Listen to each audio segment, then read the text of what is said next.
Hi friends, అందరూ ఎలా ఉన్నారండి? Welcome to my channel. Friends, ఈరోజు నేను మీకు చూపించబోయే డిష్ సేమియా ఉప్మా అండి. ఫ్రెండ్స్, నేను ముందుగా సేమియాని తీసుకొని పక్కన పెట్టుకున్నానండి. ఇప్పుడు సేమియా ఉప్మాకి ప్రాసెస్లోకి వెళ్ళిపోదాం. ఫ్రెండ్స్,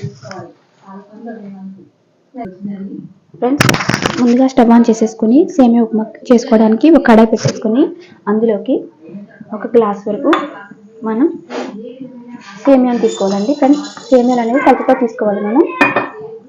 ఫ్రెండ్స్, ఒక గ్లాస్ సేమియాస్ తీసుకున్నానండి నేను ఈ గ్లాస్ తోటి. ఫ్రెండ్స్, మన సేమియాల్ని సిమ్లో పెట్టుకొని బాగా బ్రౌన్ కలర్ వచ్చే వరకు ఫ్రై చేసుకోవాలి.